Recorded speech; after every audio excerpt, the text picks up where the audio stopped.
It's now almost noontime. It's right at noontime. I'm warm here. I don't want to go anywhere. I don't want to go 50 feet that way. The wind is moving 20 miles an hour right towards that ice cold tree.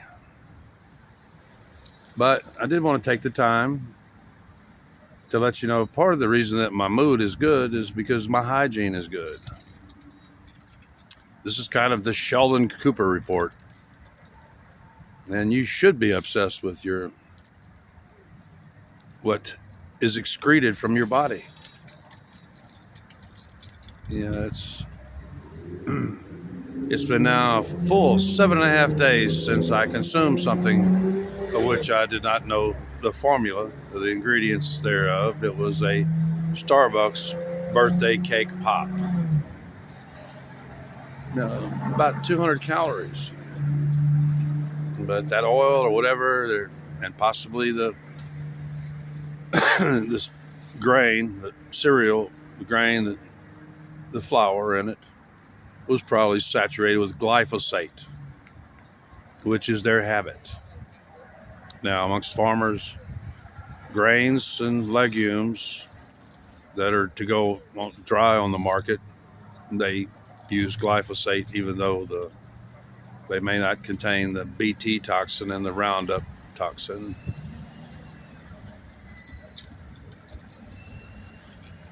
So for the last 7.5 days, I'm mentioning this because this morning, even though my volume was low,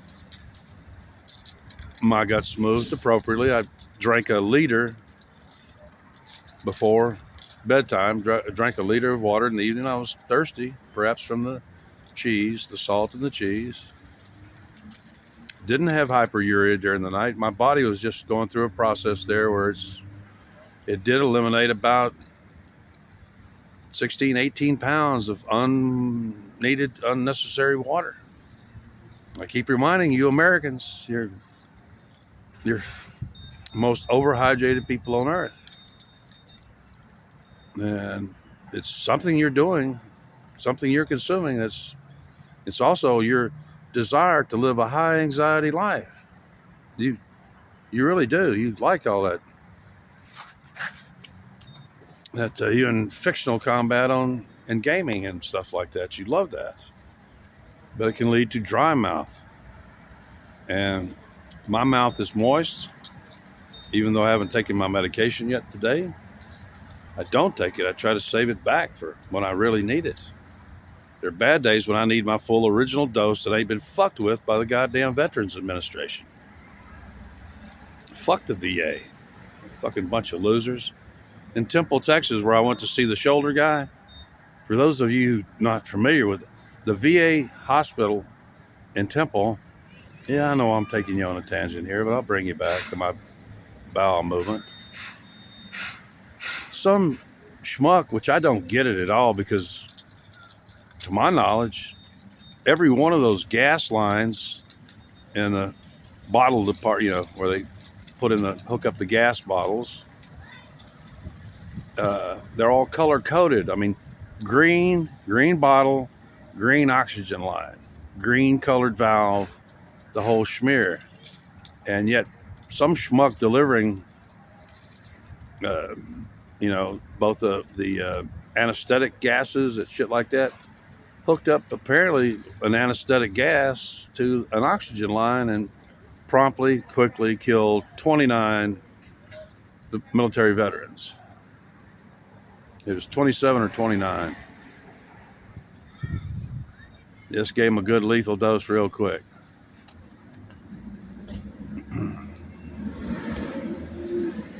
So my point is that for now 7.5 days, I have consumed only the tinned beef, cheddar cheese. Did consume a little bit of, considering doing that again today, some pollock, put in the form of, has a little bit of cornstarch in it, but not that much. Yeah, it did cause a little slight loosening, but not much, because it's mostly potato starch that they use as a binder with the pollock to create imitation crab. Lewis Kemp you can tell all the rest of them taste like shit because of the wheat. They use wheat flour to bind that shit together. Raw wheat tastes like crap. It really does. And yet Ted Danson survived on it, got that slender looks and stuff like that. That's what he and his roommates, I know I'm going tangential again, but this is kind of the bonus round of, learning some of the shit that's in my head. Did you know that Ted Danson, he shared like an apartment in the LA area with like 3 other guys, all of them aspiring actors. They essentially just bought, by then they were already down to, no, they were still about 5-pound bags of flour.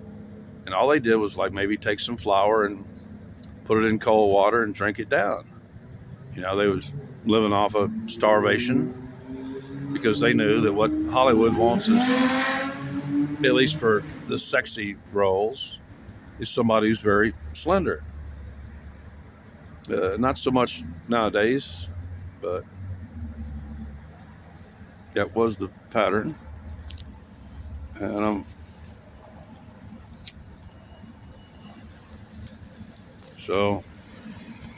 but for 7.5 days now, I've only consumed the 10 beef, the cheddar cheese sticks, a little bit of white pollock from wild caught Alaskan waters,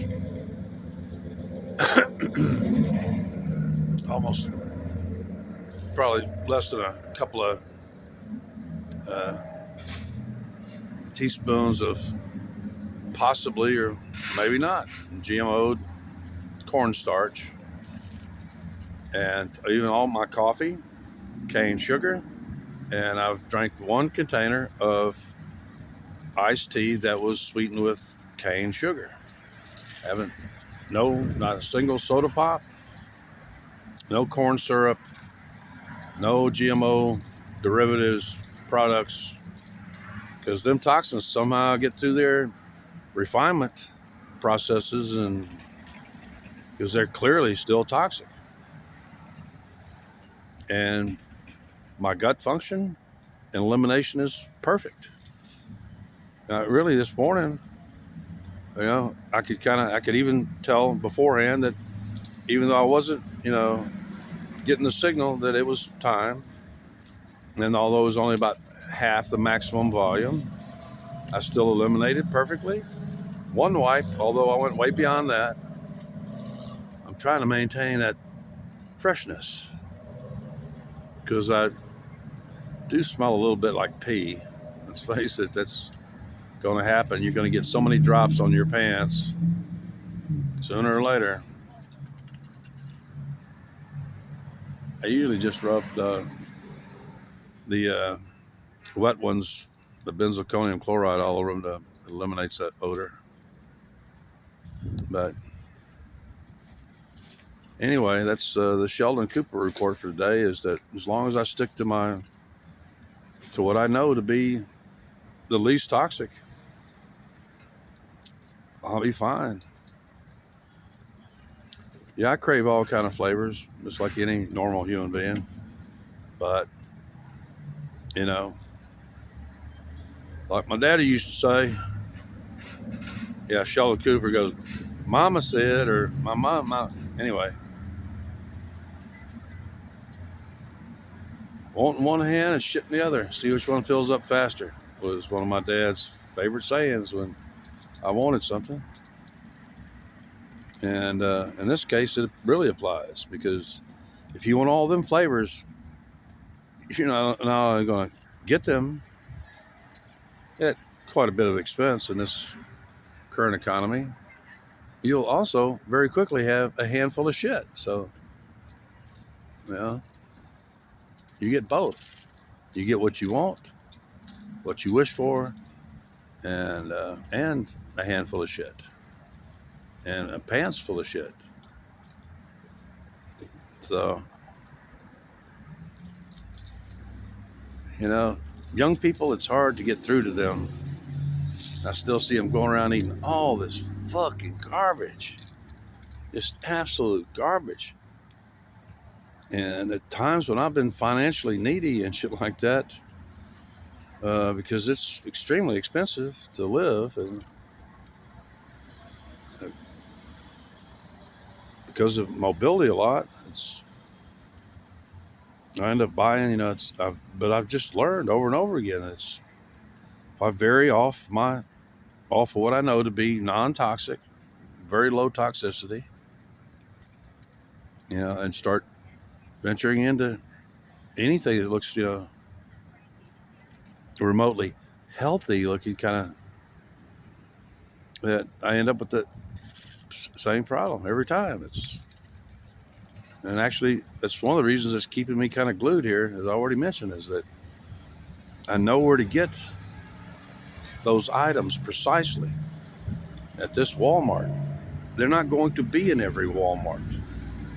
That tinned beef that I can eat all day long. It really, decent beef, tinned beef in a nice broth. I'll never get tired of that, really. I love a good steak. That's what I was actually planning on last night. That was kind of our agreement, is I'm going to cook my own. I'll bring my own steak and cook it in butter. Do you have the butter? Or do I have to bring that too? And that would have been nice, but about an 18-ounce ribeye is about all I can really eat. 18 to 20 ounces is a big meal for me. It's almost time for me to eat. But just a little warning to all of you who think you're young and invincible and invulnerable and you can eat anything you want to eat. You go right ahead, and then you'll notice the green. You go to the doctor saying you have a gallbladder problem, and the doctor, he's going to go along with that for a while until it shows up on the sonograms that no, you don't have anything except what they call sludge in your gallbladder. No stone, no nothing. And he's not going to tell you that it's what you're eating. And then you'll start to gain weight. You'll become hypermotile. You'll be going to the bathroom all the time. And then one day you'll wake up incontinent from stem to stern like I did. 32 fucking months of complete, total humiliation, where I had to starve myself for days and dehydrate myself for usually 48 hours and up to 70 hours with no food before I could go to town briefly and pick out what I thought to be the least toxic. And in the end, I tried everything. And actually, at that point in time, not even Imodium was working. It would slow down that motility at that toxicity level. I didn't want to exceed the dosage of loperamide, Imodium, and not to the amount that it would require. It would take a huge amount, and then I'd be worried about the side effects of too much Imodium. So,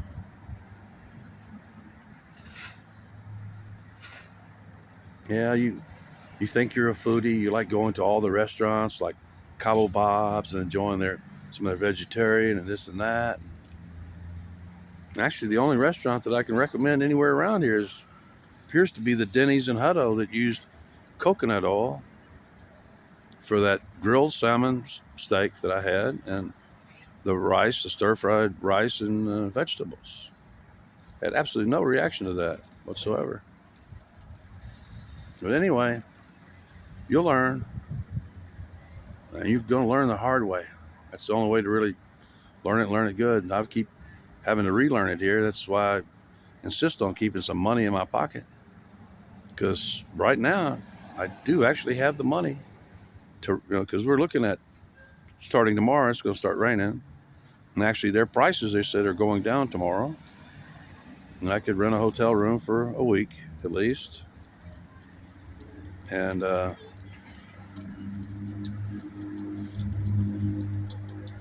would get me ready to go to the doctor. But unfortunately, it also make me soft. to the weather. And it would be financially quite a bit. It'd put a severe hurt on me. Or I could get on at a far lower cost. I could get on a train in Austin, headed towards someplace south, more Florida. Why not just tell you? Problem is that one side of Florida, the prices are reasonable, and the other side, on the Atlantic side, prices are through the roof, and so is the multiculturalism. And on the Gulf side,